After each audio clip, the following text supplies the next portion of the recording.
Urdu teacher کے معزز سامعین السلام علیکم۔ آج کی ویڈیو میں ہم تشبیہ کے حوالے سے بات کریں گے۔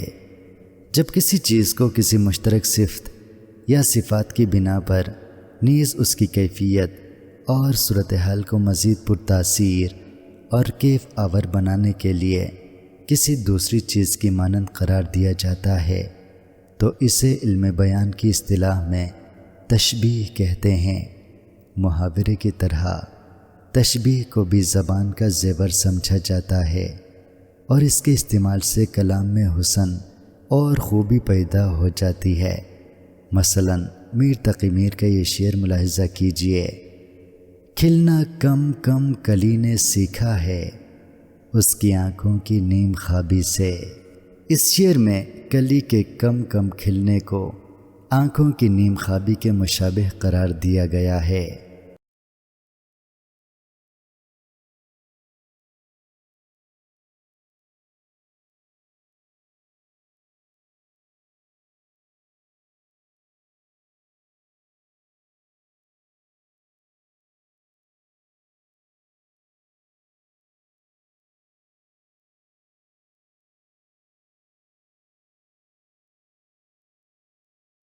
معزز سامعین کرام السلام علیکم۔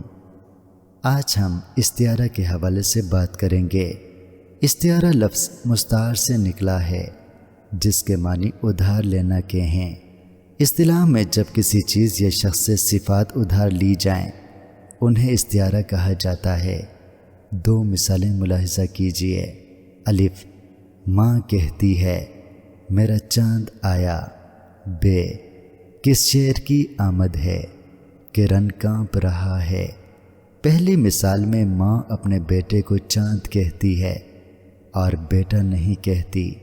دوسری مثال میں جرأت و ہمت کے پیکر حضرت عباس علمدار کو شعر کہا گیا ہے لیکن ان کا مذکور نہیں۔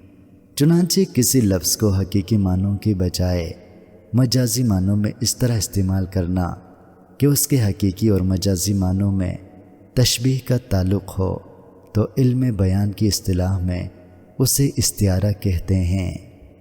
معزز سامعین کرام السلام علیکم۔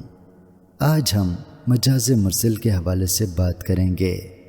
جب کوئی لفظ حقیقی معنوں کی بجائے مجازی معنوں میں اس طرح استعمال ہو کہ اس میں تشبیہ کے علاوہ کوئی اور تعلق پایا جائے تو اسے مجاز مرسل کہتے ہیں۔ قواعد دانوں نے اس کی 20 سے زیادہ صورتیں گنوائی ہے جس میں کل بول کر جزو مراد لینا، ماضی و مستقبل بول کر حال اور ظرف بول کر مظروف مراد لینا وغیرہ زیادہ اہم ہیں۔ سامعین کرام السلام علیکم۔ آج ہم کنایہ کے حوالے سے بات کریں گے۔ کنایہ لغت میں پوشیدہ بات کو کہتے ہیں لیکن علم بیان کی اصطلاح میں ایسے کلمے کو کہا جاتا ہے جس سے غیر حقیقی معنی مراد ہوں اور اگر حقیقی معنی مراد لیے جائیں تو بھی جائز ہوں۔ سامعین کرام السلام علیکم۔ آج ہم آمد کے حوالے سے بات کریں گے۔ آمد آمدن مصدر سے حاصل مصدر ہے۔ اس کے معنی ہے آنے کے آثار یا آنے کی خبر، بے ساختگی، بے تکلفی اور بناوٹ سے پاک۔ بغیر تکلف اور بناوٹ کی جو بات خود بخود دل میں پیدا ہو اسے اصطلاح میں آمد کہتے ہیں۔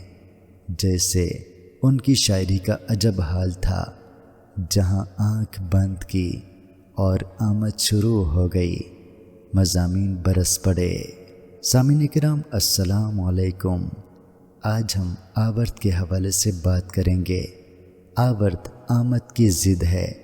مفہوم ہے محنت اور کوشش سے بات کرنا اور تکلف سے شعر کہنا۔ جب شاعر ارادی طور پر فکر سخن کرے اور شعر کہنے کے بعد اس کے لفظ و بیان اور ترتیب و تنظیم پر خوب غور و خوض کرے اور اسے صاف، روان اور بہتر پیرائے میں ڈھالنے کی سعی کرے تو یہ آورت ہے۔ روایت کے برخلاف مولانا حالی نے بڑی بحث و تمہیز کے بعد آورت کو آمد پر ترجیح دی ہے۔ سامعین کرام السلام علیکم۔ آج ہم ابتذال کے حوالے سے بات کریں گے۔ ابتذال کے لغوی معنی ہے پامالی، عمومیت، کمینہ پن یا اخلاقی پستی، مگر شاعری میں ایسے رقیق، بازاری، عامیانہ، فرسودہ، فحش اور پامال مضامین کا جو جمالیاتی لطافت پر گراں گزرتے ہوں، اظہار و استعمال ابتذال کے زمرے میں آتا ہے۔ سامعین کرام السلام علیکم۔ آج ہم اساطیر کے حوالے سے بات کریں گے۔